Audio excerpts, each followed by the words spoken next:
makes her bid for a little piece of history.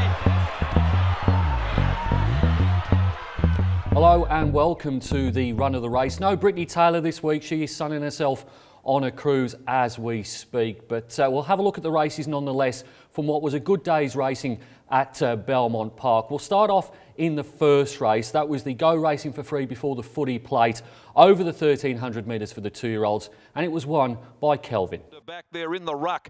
He's down on the inside at the 550, third from last, and back with it there, Jono. And forget about Ebony Snip. They're about to set sail for the judge in the first for the afternoon at Belmont Park. That's Funny Is leads the way around the home corner. That's Funny As by a length and a half to Kelvin. And then Not My Fight, followed by Rocky Path. Further back behind them, No Apology. Cryptic Wonder's got a mountain of work to do. Kelvin reaches the lead when they go to the 200 though. Kelvin races 2.5 in front. Rocky Path sticks on. Here comes Cryptic Wonder now. Kelvin's off its feet. Is Pike going to get up early in the day? He's coming. He's looming. He dives. They hit it. Good performance that by Kelvin. Another winner in town for Jade McNaught. She's not going to be the champion apprentice, but she's had a breakthrough season in the saddle. Looking at the file here, Kelvin doesn't make the file, just the two horses. I'm willing to forgive Cryptic Wonder, was much further back in the run than when winning on debut, and was probably given too much to do by William Pike and disappointed at odds on. I'm going to forget Ebony Snip, finished 8th in this race, had been beaten a long way in 3 trials before losing on Saturday by almost 50 lengths, and the trainer Mike Sanchez has said that the horse will be retired. And I'm willing to follow Cryptic Wonder out of this race. Fastest sectionals, would have won in another stride and probably should still be unbeaten. Race number 2 on Saturday at Belmont Park featured Battle Storm. He was short odds to give William Pike his record-breaking winner, but the race was won by Multiverse. Those two clear now from Abdicator. Over on the inside is Multiverse with Battle Storm over on the outside, 3 lengths from the leader, and In Love with Paris down on the fence. About to set sail for the judge, 400 left to go. Belter resuming today, leads Abdicator, yet to be called upon. Stoked up now behind them, Battle Storm with Multiverse getting a split. In Love with Paris is looking for a run in behind them. Abdicator reaches the lead going to the 200 from Belter. Battle Storm making heavy weather of it in behind them. Abdicator with Multiverse down on the inside. In Love with Paris is still looking for the run but can't get through. Multiverse, Abdicator, In Love with Paris finally clear, but it'll be too late. Multiverse as well. 2 races in and 2 big shocks. Battle Storm beaten at $1.40 for William Pike and Durant Racing. But was it that big of a shock? I know that the stewards after the race asked the trainer what he thought about the performance of Battle Storm. They are going to do some checks around the horse. He did stumble a little bit in the run, but I think this is a pretty good form race, and I don't think Battle Storm was all that bad after all. Looking at the file, and willing to forgive In Love with Paris, was blocked from the 300 to the 100. It was his personal best run by quite some distance, around 5 lengths. Had the fastest sectionals home, including the fastest splits from the 4 to the 2 and the 2 to the winning post. Good performance by In Love with Paris. A bit harsh this, but I have to forget a horse in this race. I'm going to make it Belter, and look, very good rating of -6.3. I just think that Belter's a little bit of a sitting duck the way that he races on the speed. And I'm willing to follow Abdicator. PB effort by 1.6 lengths. His personal best previously was over the 1400 metres. I thought this was a very good first up run, but I am going to also note Multiverse. His last 8 starts, he's won 6 of them, and the 2 defeats he's had legitimate excuses for. This was a very good race, and I wouldn't be too harsh on Battle Storm for losing his unbeaten record. Race number 3 at Belmont on Saturday was over the 1,000 metres, and it was won impressively by Don't Fuss. At the 600 mark ahead of Danny George, Denon Pack and Pretentious Chant. 450 left to travel, up nearing the home corner, and Illustrious Tycoon just in front of Night Voyage, going up now, trying to test him with Saracino. 3 deep, Don't Fuss 4 wide. Pretentious Chance only a length and a half away, looking for a run, How to Fly. In behind them, Jing Tang, Danny George. It's on in earnest at the 250, and Don't Fuss swept up and grabbed the lead. Noski went for home, drew the whip. Into the clear comes Jing Tang with its run. Don't Fuss the leader, Saracino. Jing Tang stablemates trying hard. Don't Fuss joined by Jing Tang. They went to it. Don't Fuss kicked off. Don't Fuss has been a model of consistency. This preparation has had more than 10 runs, hasn't finished any worse than 4th, and it was good to see him back in the winner's circle for Pierce Racing on Saturday. Doesn't make the file, however, just the 2 horses in the file. Forgiving Danny George, Got the inside gate. That's normally an advantage to most runners, but it probably didn't help this galloper. Came home with the fastest last 200 and 400, but it was just simply too far off the lead in running. I'm going to forget Illustrious Tycoon. This horse probably needs gelding. He's a 4-year-old horse now. He's been on place in each of his last 2 starts after winning the first 3 of his career, and his ratings have been very poor those last 2 starts. And we're going to follow Danny George here, racing really well, appears to be over his issues. I know that the trainer Brett Pope has got a big opinion of this horse, and he had previously beaten Don't Fuss, so I think he could certainly turn the tables on that horse at better weights next start. Race number 4 at Belmont on Saturday was the feature, the listed race for the 3-year-olds over the 2,200 metres. It was the Belmont Classic, and it was won by Rivalry Galore. Robbo's 223.5. It's within his sights coming up to the corner with the favour. Pagan Image had dropped out. Rivalry Galore is going to follow Mystery Miss home. Around the corner, Cockatiel draws alongside of Son of Bacchus. Mystery Miss now being called upon when they'd balance for the run home. Rivalry Galore only about a length away. Pagan Image had dropped out. 300 left to go. Mystery Miss with a fight on her hands now. Rivalry Galore's got square with her. Rivalry Galore got ahead in front. Now a half a length. Pike has to go for the whip on Mystery Miss. She's trying to rally. She's lifting. Rivalry Galore, a maiden. Mystery Miss comes again. They go to it.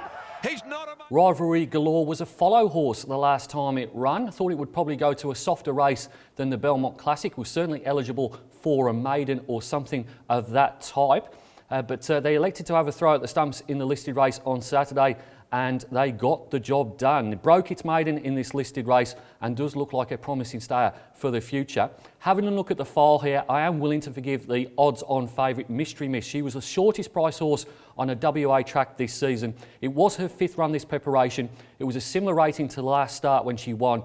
And if you go back a couple of starts before that, her run in the Belmont Guineas was absolutely enormous. She may well have just had enough. Mystery Miss, I think, is worth following next campaign.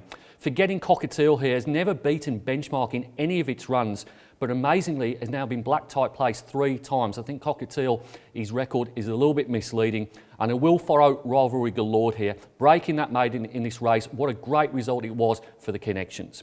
It's now time to take a little bit of a break from the run of the race. We'll be back shortly to look at races 5, 6, 7 and 8.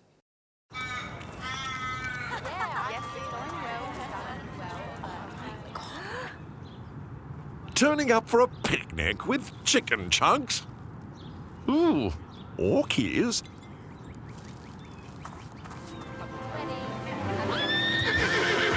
Turning up for a picnic on a horse? Delightful. Life's better with horses. See you at the races. Welcome back to the run of the race. We are reviewing Belmont Classic Day at Belmont Park, and of course it was all about William Pike on Saturday. He needed one more winner to break the national record that had stood for 13 years of Alan Robinson. He wanted to get to that magic mark of 224 winners, and he finally did it in race number 5 aboard Zaratite. A bit more than a length, the Blue Tracer. Down on the inside, Media Baron trying to work into it wide out on the course from this away. Sugar Cane well back. Barbie will do under the Persuader and Musical Art. Homeward bound, Uncle Lino first into the bend. More than a length clear, I'm a Love Man just elated. Royal Strata letting down. Now where's Zaratite? Going for a split back inside of them. He's winding up now as Royal Strata reaches the lead. Here comes Zaratite. Here comes the Wizard. 150 to go. He boots Zaratite away. He's drawn clear from Royal Strata, and the Australian riding record is for W. Pike. Comes away. Zaratite beat Uncle Lino. Incredible achievement that by William Pike to break the record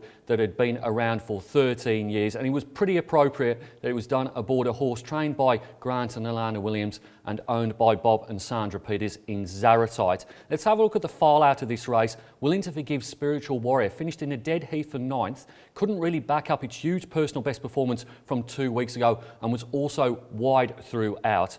I am going to forget Sugarcane here. Had won 2 in a row under William Pike, but they were very low rating races, and he's probably not a Saturday class horse. A horse that certainly is Saturday class is Zaratite, the fastest last 200, 400, 600 and 800, including the fastest last 2 splits, and he's still eligible for this graduation class. So Zaratite, I think next start, if it stays in this grade, will take a stack of beating.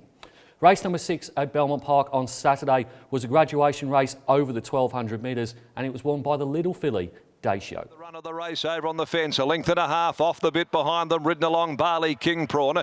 Moet de Vega looking to get up on its inner. Around them goes Father Nick, being followed by Pearl Trade the middle. 3 deep, tracking into it is Mankind on the Terps. Well back, and so's Klondike Kenny. Into the home straight, and Akiko comes at City Chant. Dacio quickly around their heels at the 300 mark, and 2 lengths Father Nick with Mankind putting in. Pearl Trade back in the middle. Little Dacio stormed to the front though when they went past the 150. Dacio sprints away, opens up from Akiko, Pearl Trade, Father Nick, but Dacio's running them ragged, and it's all Dacio. Dacio goes on to win and in a canter. She's only a little thing. She weighs around 400 kilos, but she was the biggest winner on Saturday at Belmont Park. Was Dacio, won by 3 lengths under Brodie Kirby, who is the apprentice champion-elect with just a few meetings left to go of this season. Looking at the file here, willing to forgive City Chant. All 3 of these horses' wins have been over the 1,000 metres. He was 5 lengths worse on Saturday over the 1,200 than he was in his previous win over the 1,000 metres. I think back to the 5 furlongs, I think City Chant could be a factor again. A horse I'm willing to forget is Moet de Vega. Has had 3 poor runs now since winning on Railway Stakes Day. Did have an elevated heart rate in the first run after that win on the feature day, and maybe everything is not quite right with that horse. Dacio is certainly the horse to follow out of this race. Fastest sectionals, including the fastest splits from the 4 to the 2 and the 2 to the winning post. But there is a caveat here. This horse is very small. She's never carried more than 54 kilos to win. So look at the weight. If she's carrying a big weight, I think you can probably bet around her on that day.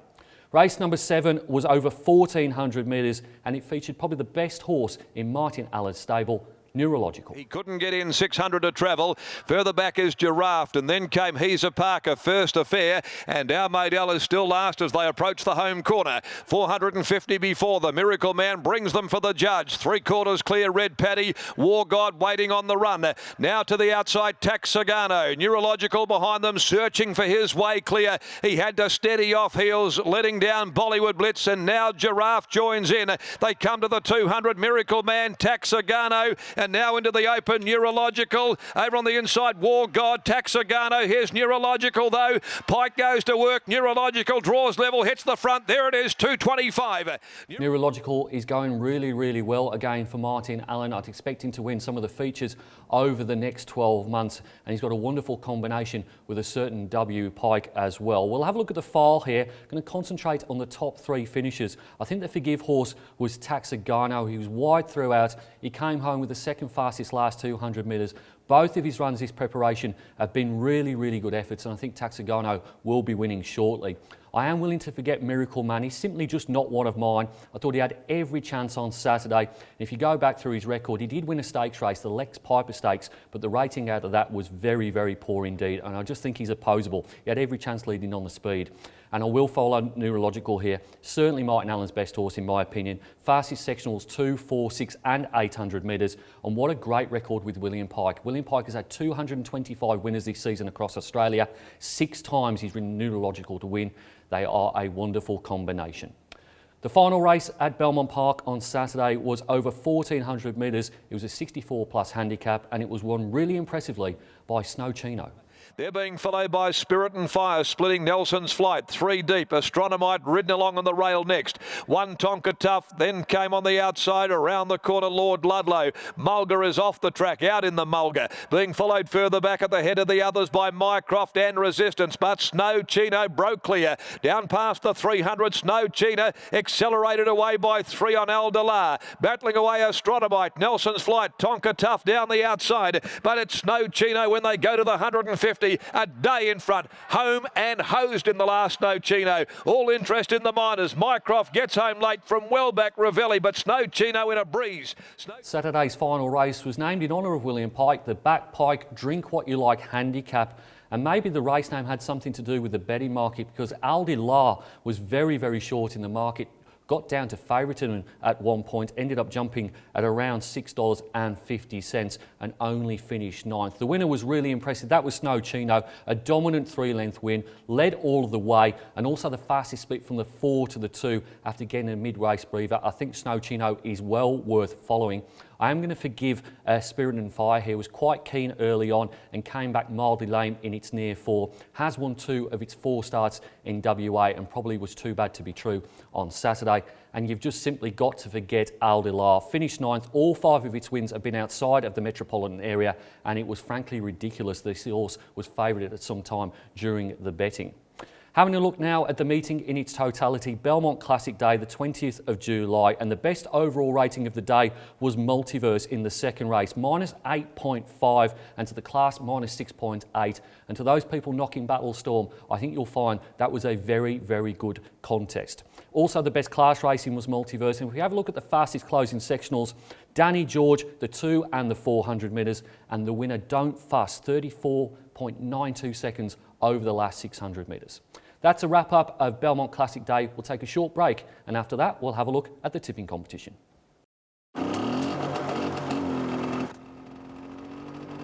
Arriving for a hot date on a moped. Disappointing.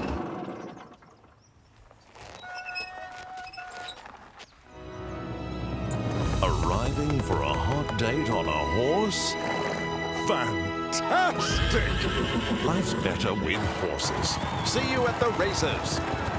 Welcome back to the run of the race. It's now time to look at the PR Tipstar competition. We're up to round number 9 on Saturday, and the best possible score you could have got was just over 1,500 points. You needed most of the winners, 5 of the 8 winners it had to be said, and 3 minor placings in Not My Fight, Royal Strata and the unlucky Kiko, and you needed to have your big bet on Rivalry Galore that won the feature race at $9.60 and $2.50 third place. Wasn't really a big day, certainly not a moving day in the overall competition. Let's have a look at the winner on the day, and that was Rima Farawar, otherwise known as Rima as the alias on the tipping competition. She just got under 1,000 points. She had a big bet on Multiverse in race number 2, and she found 5 of the winners: Multiverse, Don't Fuss, Zaratite, Neurological and Snow Chino in the last. Having a look at the overall standings, and Rima doesn't feature in the top 8. The leader is still Glenn Montague of Montague Partners. He has 5,158 points. He leads by about 140 points from Western One, with Ashamilia 1990 in third place. We've still got 10 rounds to go, and it only takes a big price winner like Western One got 2 weeks ago to make a very big impression on the overall leaderboard. So round number 10 is next Saturday, the 27th of July. That's all for the run of the race next week. Brittany will be back next week, and we'll be looking at the final Saturday of the Metropolitan season. Until then, bye for now. He makes her bid for a little piece of history.